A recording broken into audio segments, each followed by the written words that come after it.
Baik, selamat malam untuk kita semua. Selamat malam. Selamat malam. Bagaimana keadaan kalian malam hari ini? Baik, Ibu. Baik, Ibu. Oke, baik. Sebelum kita melanjutkan pembelajaran kita perlu memanjatkan syukur kepada Tuhan Yang Maha Esa atas berkatnya sehingga kita masih sehat-sehat sampai hari ini. Jadi Ibu minta salah satu dari kita untuk memimpin kita di dalam doa. Baik, selamat malam teman-teman. Sebelum kita mulai pelajaran, marilah kita berdoa. Berdoa dimulai, berdoa selesai. Terima kasih Ika Wator yang telah membawakan kita dalam doa. Sebelum kita melanjutkan pembelajarannya, kita perlu menyanyikan satu lagu wajib nasional. Pada yang bertugas, saya berikan waktu.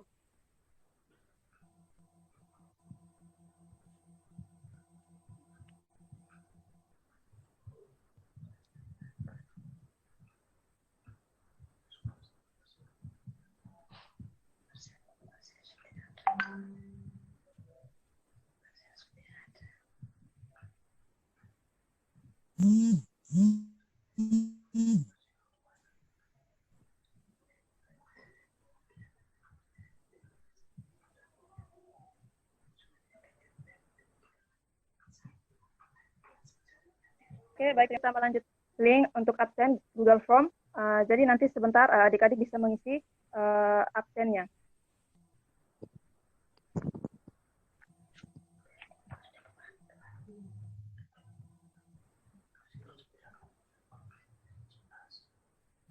Oke, adik-adik bisa buka di Google Class. Saya sudah mengirimkan link YouTube untuk bisa dilihat bersama untuk sebagai stimulus pembelajaran kita pada hari ini.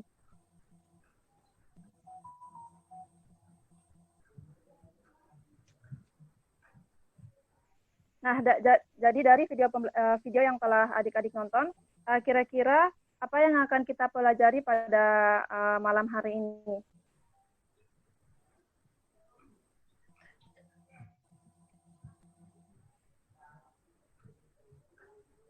Pembelajaran kita pada malam hari ini, Ibu, setelah yang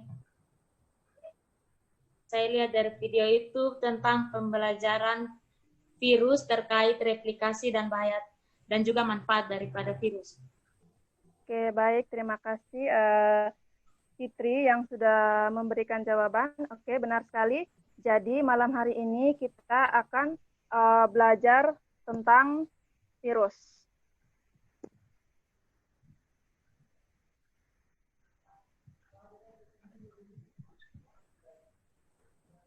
Nah, adapun manfaat yang akan kita dapat dari pembelajaran hari ini.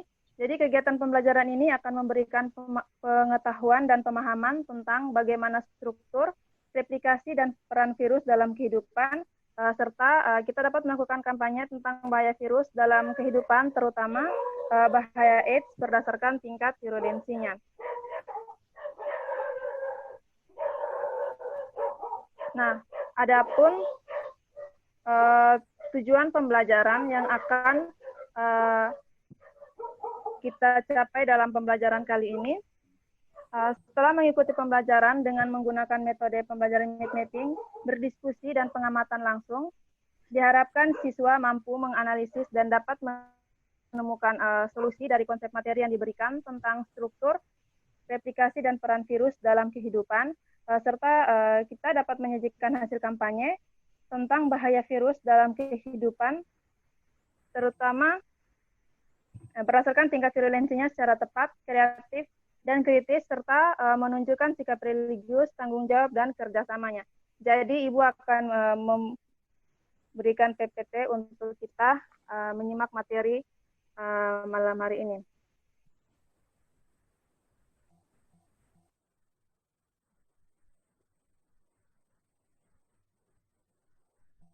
Oke, baik. Perhatikan.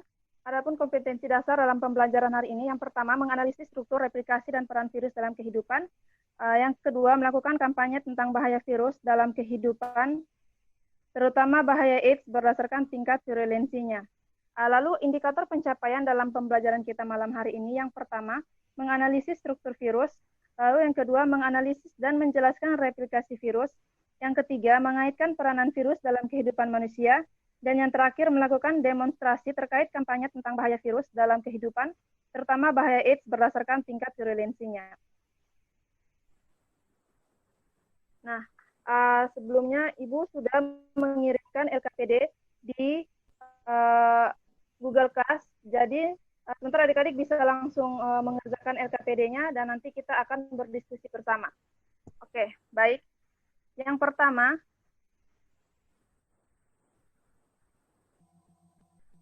kita harus mengetahui apa itu virus. Virus merupakan partikel tersusun atas elemen genetik atau genom yang mengandung salah satu asam DNA atau asam ribonukleat yang dapat berada dalam dua kondisi yang berbeda, yaitu secara intraseluler dalam tubuh inang dan ekstraseluler di luar tubuh inang. Jadi virus ini dia bisa berada di dalam tubuh maupun di luar tubuh inangnya. Lalu yang berikutnya kita masuk pada struktur tubuh virus. Nah, jadi ini ada merupakan bentuk-bentuk dari tubuh virus, ada bermacam-macam, ada yang spiral, ada yang bulat.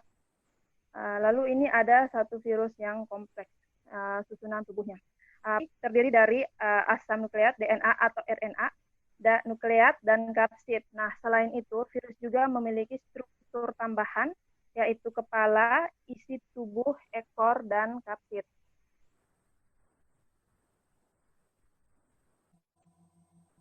Nah, ini merupakan virus bakteriofag. Kenapa saya mengambil ini? Karena ini dia sudah merupakan virus yang kompleks bagian-bagian tubuhnya.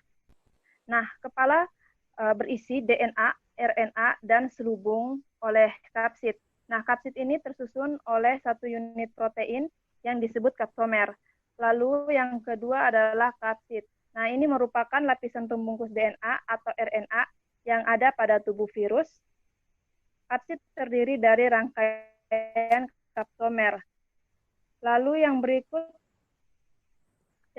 ada atau RNA yang merupakan materi genetik yang ada pada virus. Lalu ada leher. Nah, leher ini merupakan tempat yang menyambungkan antara bagian kepala dan bagian ekor. Lalu ada jarum penusuk. Nah, ini dia berfungsi ketika virus menginjeksikan DNA ke sel inangnya.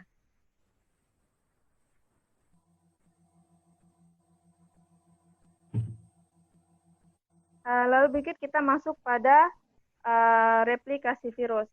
Nah, replikasi virus ini terbagi menjadi dua. Yang pertama, siklus litik atau pemecahan. Yang kedua itu ada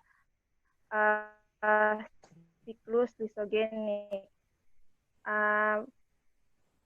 Baik, untuk siklus litik ini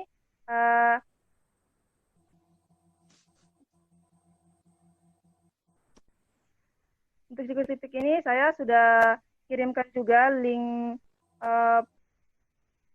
proses terjadinya siklus litik dan siklus lisogenik ini di Google Class. Jadi saya menjelaskan dulu tentang siklus litik. Nah, tahapan siklus litik ini yang pertama itu adalah absorpsi, yaitu penempelan virus pada inangnya. Lalu setelah itu pada tahap kedua yaitu injeksi atau penetrasi, di mana virus akan memasukkan DNA-nya ke dalam sel inang yang diinjeksinya. Setelah itu, pada tahap yang berikutnya yaitu penyatuan DNA virus dengan DNA inangnya.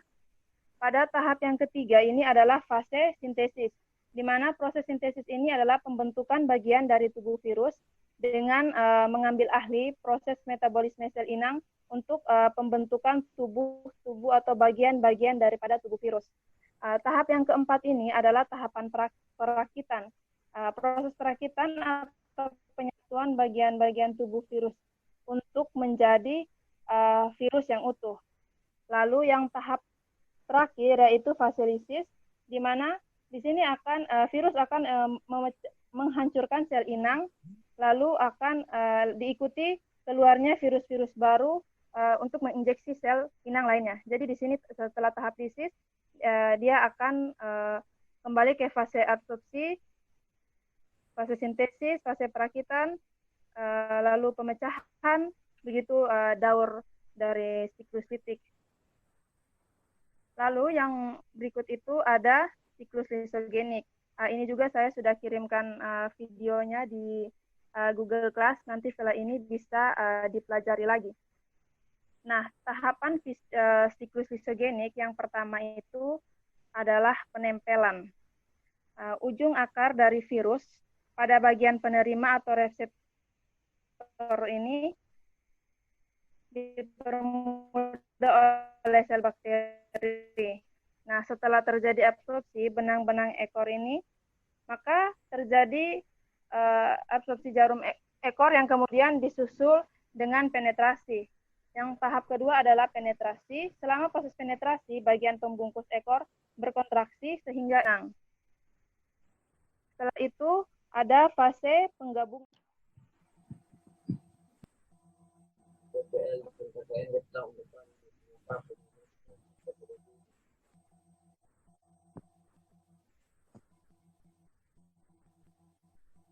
Teman-teman yang host, ubah beta jadi host dong supaya bisa ini share screen. Hostnya siapa?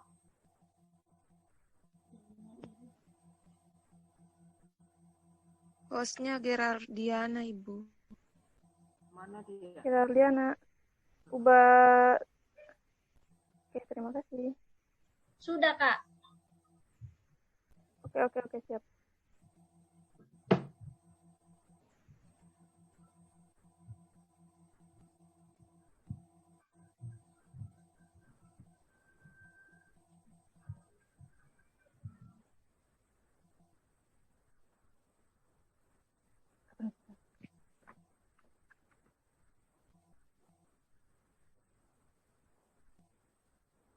Oke, baik, kita lanjut pada siklus lisogenik. Jadi saya mengulang pada tahap yang kedua, yaitu penetrasi. Nah, selama proses penetrasi, bagian pembungkus ekor ini dia akan berkontraksi sehingga dia akan tertarik ke dalam sel inangnya. Lalu yang ketiga itu adalah fase penggabungan. Nah, pada fase ini virus dia akan menyisip ke dalam DNA bakteri sehingga DNA bakteri ini dia akan mengandung materi genetik daripada virus. Virus DNA bakteri yang telah menyisip pada DNA ini tidak dapat aktif untuk mengambil alih kendali metabolisme dari pada DNA bakteri dikarenakan bakteri ini dia mempunyai virulensinya. Lalu yang berikutnya ini adalah tahap pembelahan atau replikasi. Nah, pada tahap fase ini profag akan berada di dalam tubuh bakteri selama bakteri masih mempunyai virulensinya. Nah, ketika sel bakteri mengalami pembelahan, DNA virus ini dia akan ikut terkopi, sehingga terbentuklah dua bakteri yang masing-masing mempunyai profagnya. Oke, selanjutnya,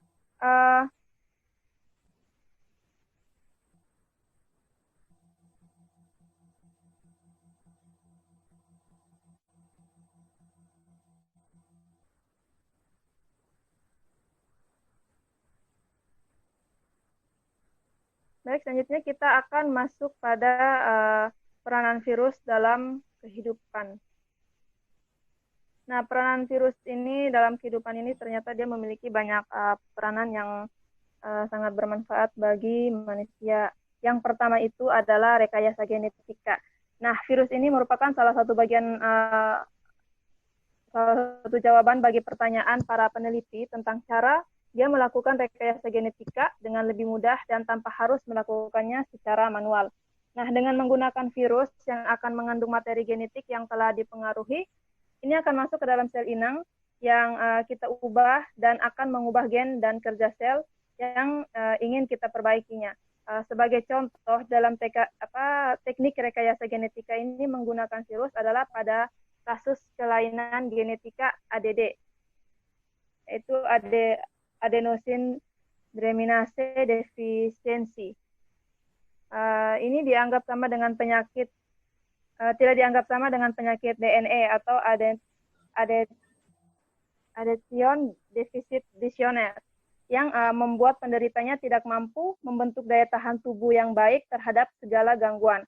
Nah, dengan menggunakan terapi gen menggunakan virus retrovirus sebagai vektor gen pengkode enzim AD untuk menginvasi sel limfosit T yang abnormal. Dengan begitu, tubuh penderita ini akan seiring waktunya dia akan membaik.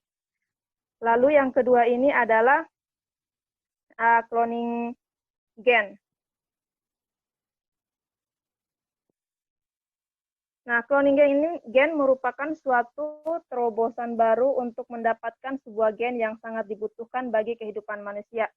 Cloning gen ini meliputi serangkaian proses isolasi fragmen DNA spesifik dari genom suatu organisme, penentuan sekuan DNA, pembentukan molekul DNA rekombinan, dan ekspresi gen target dalam sel inang. Nah, cloning gen atau molekuler artinya sekelompok salinan gen yang bersifat identik yang direplikasikan dari satu gen ke gen yang lainnya. Jadi penentuan sekuen DNA ini bertujuan untuk memastikan fragmen DNA yang kita isolasi adalah gen target sesuai kehendak kita. Gen target yang kita peroleh ini selanjutnya kita klon dalam sebuah vektor melalui teknologi DNA rekombinan yang selanjutnya ini dia akan membentuk molekul DNA rekombinan.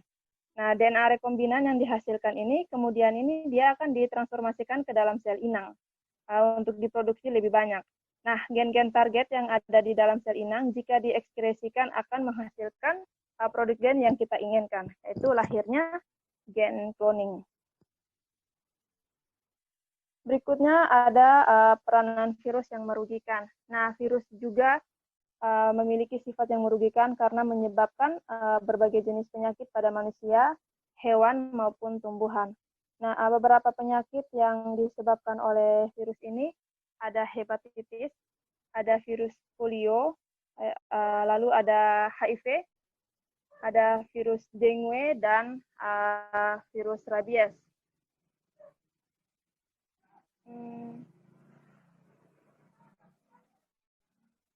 Oke, baik. Jadi ini merupakan paparan materi kita tentang virus. Yang selengkapnya itu saya sudah berikan beberapa link-link di Google Class. Jadi nanti adik-adik bisa buka lagi untuk mempelajari dari video-video pembelajaran yang telah saya berikan. Baik, tadi sebelumnya saya sudah memberikan LKPD untuk adik-adik kerja.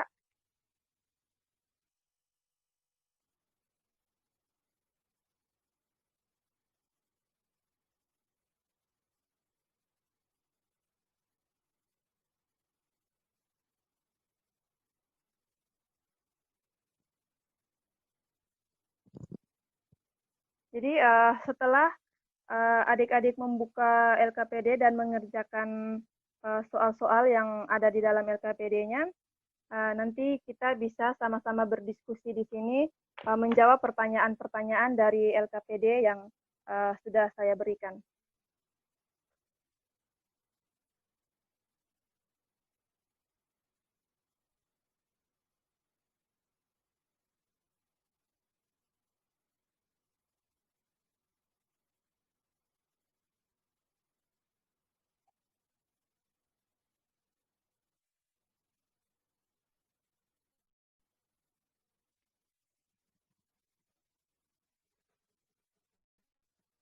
Oke, baik. Terima kasih. Waktu untuk mengerjakan LKPD-nya sudah selesai.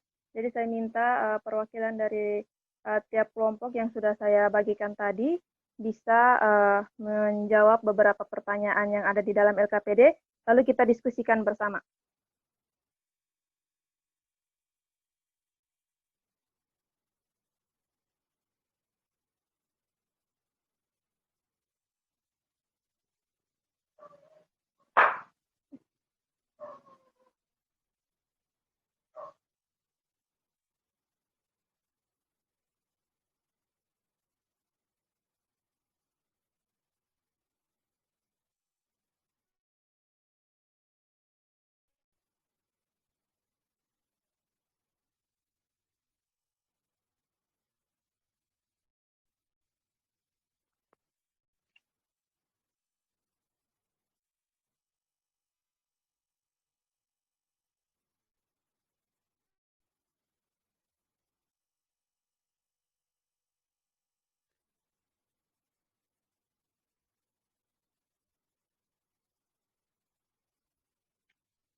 Nah, ini adalah LKPD yang tadi sudah saya kirimkan.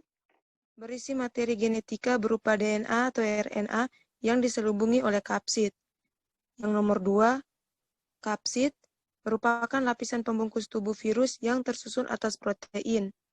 Yang ketiga, DNA atau RNA merupakan materi genetik. Yang keempat, leher sebagai penghubung antara kepala dan ekor. Dan yang kelima, ekor atau serabut ekor merupakan bagian yang panjang yang berfungsi menancapkan tubuh ke inangnya. Oke, baik. Terima kasih Ika Wator yang sudah memberikan jawaban untuk nomor 1 terkait bagian-bagian daripada struktur tubuh virus. Dari jawaban yang sudah diberikan oleh Ika Wator, mungkin ada tanggapan lain atau jawaban lain dari adik-adik?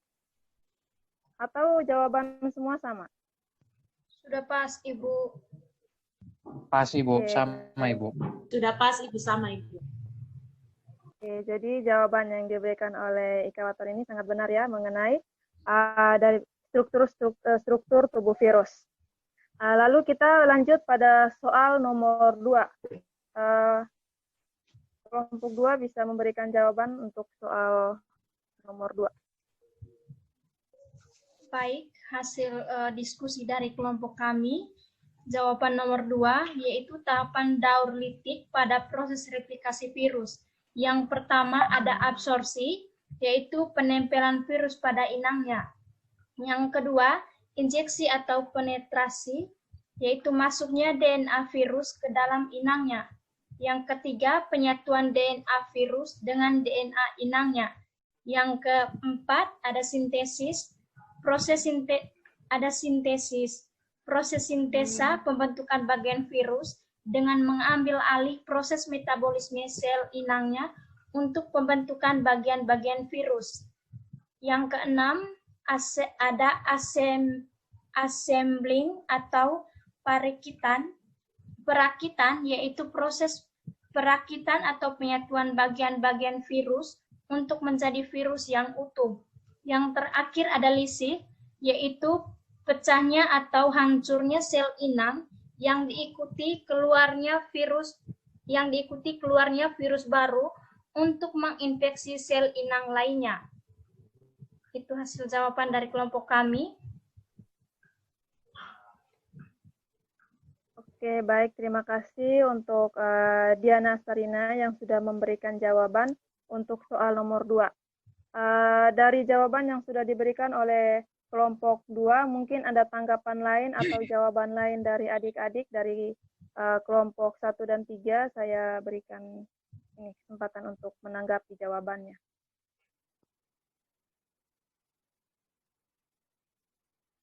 So, jawaban kalian sama semua dengan kelompoknya Diana? Sama Ibu. Sama Oke. Ibu. Jadi benar ya jawaban yang diberikan oleh kelompoknya Diana. Tahapan daur litik ini yang pertama itu adalah tahap absorpsi, yaitu penempelan pada inangnya. Lalu yang kedua ada tahap penetrasi. Lalu yang ketiga itu ada tahap sintesis atau pembentukan bagian-bagian daripada tubuh virus. Lalu yang ketiga berikutnya itu adalah tahap perakitan, yaitu penyatuan bagian-bagian dari tubuh virus itu untuk menjadi satu bagian tubuh virus yang utuh. Lalu yang terakhir itu yaitu lisis. Lisis itu pecahnya atau hancurnya sel inang yang akan diikuti oleh keluarnya virus baru untuk menginjeksi atau menginfeksi sel inang lainnya. Oke, kita lanjut pada soal nomor 3. Soal nomor 3 itu silahkan. Baik Ibu, kalau untuk kami kelompok 3 Ibu, hasil diskusi kami untuk nomor 3 itu Ibu, di situ dia bilang jelaskan tahap daur lisogenik berdasarkan gambar di atas. Jadi tahapan-tahapan daur lisogenik itu yang pertama attachment atau penempelan ujung akar dari virus pada bagian penerima atau reseptor site di permukaan sel bakteri. Setelah terjadi absorpsi benang-benang ekor, maka terjadi absorpsi atau jarum ekor atau veil pin yang kemudian disusul dengan penetrasi. Nah, yang kedua Ibu, ada bagian tahap penetrasi atau selama proses penetrasi, bagian pembungkus atau seed, ekor berkontaksi dengan sehingga ekor tertarik ke dalam sel. Nah, yang ketiga ini penggabungan, tahap penggabungan di mana pada fase ini virus menyisip ke dalam DNA bakteri sehingga DNA bakteri mengandung materi genetik. Virus DNA bakteri yang telah menyisip pada DNA bakteri tidak dapat aktif untuk mengambil alih kendali metabolisme dari DNA bakteri dikarenakan bakteri mempunyai virulensi. Dan yang terakhir itu replikasi. Replikasi atau pembelahan pada fase ini, profase akan berada dalam tubuh bakteri selama bakteri masih mempunyai virulensi. Nah, ketika sel bakteri mengalami pembelahan, DNA virus yang ikut terkopi sehingga terbentuk dua bakteri yang masing-masing mempunyai profage. Sekian dari kami, Ibu. Oke, baik. Terima kasih atas jawaban yang diberikan oleh kelompoknya Fitri. Dari kelompok lain mungkin ada tanggapan mengenai jawaban yang telah diberikan?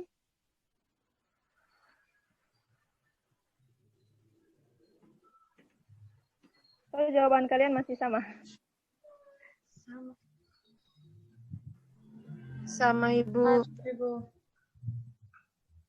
Masuk. Oke, kita masuk. Untuk tahapannya sama, Ibu. Oke, baik, terima kasih. Lalu untuk soal yang terakhir, soal nomor 4.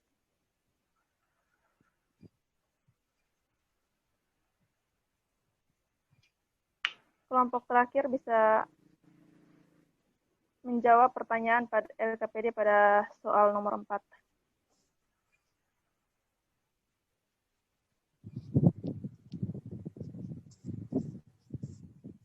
Ya, baik Ibu, saya akan menjawab untuk kelompok 4 Ibu. Jadi, peranan virus yang berperan dalam dunia pertanian dan peternakan, yaitu dalam pertanian, virus juga memiliki manfaat dalam bidang pertanian. Salah satunya adalah sebagai pengendali hama serangga, yaitu virus dari famili bakulovirus, kemudian dapat menginfeksi serangga dan arthropoda lainnya. Kemudian peranan virus dalam dunia peternakan, yaitu untuk rekayasa genetika untuk menghasilkan bibit yang unggul. Sekian Ibu jawaban dari kelompok 4. Oke, baik. Terima kasih atas jawaban-jawaban yang sudah diberikan oleh Ivan mewakili kelompok 4. Jadi itu bukan jawaban yang benar sekali. Terima kasih untuk adik-adik yang sudah berpartisipasi dalam menjawab pertanyaan-pertanyaan pada LKPD yang sudah diberikan. Dari pembelajaran kita pada hari ini, mungkin ada dari adik-adik yang bisa menyimpulkan pembelajaran kita pada malam hari ini.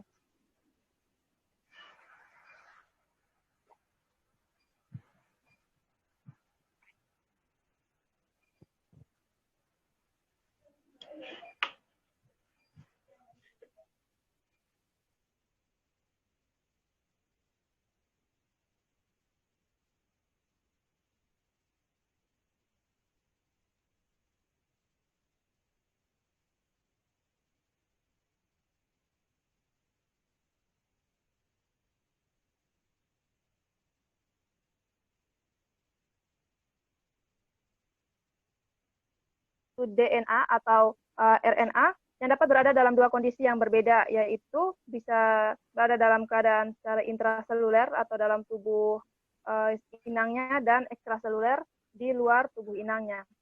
Lalu yang berikut itu adalah tahapan atau replikasi daripada virus. Jadi replikasi virus ini terbagi atas dua, yaitu secara lipik dan secara lisogenik. Lalu yang berikut itu adalah peranan virus. Peranan virus dalam kehidupan itu banyak. Yang pertama itu peranan virus yang menguntungkan. Yang pertama itu ada rekayasa genetika, ada cloning gen. Lalu peranan virus yang merugikan itu ada hepatitis A, B, C, D. lalu ada virus polio, ada HIV, ada virus dengue, dan virus rabies. Ya, baik, jadi saya harap kesimpulan yang tadi sudah saya berikan, adik-adik bisa menulisnya, karena itu nanti akan dijadikan bahan ujian kita di akhir pembelajaran kita nanti.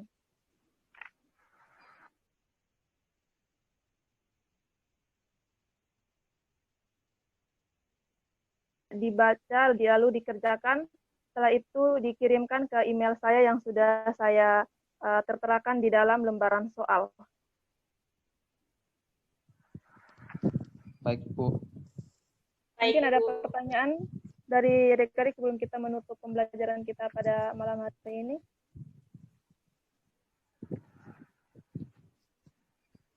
Atau pas?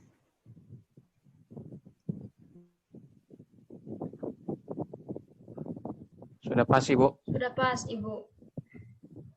Oke. Sebelum kita mengakhiri pembelajaran kita pada hari ini, pada malam hari ini, saya meminta salah satu dari kita untuk memimpin kita dalam doa.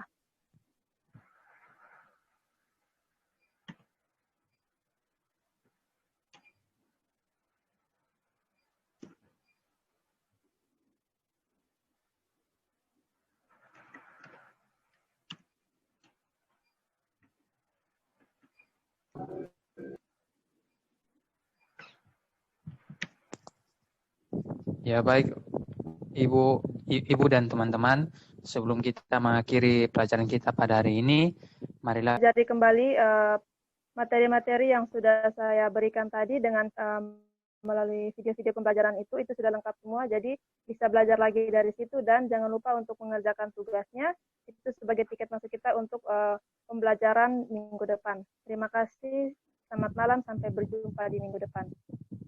terima kasih, Ibu. Selamat malam.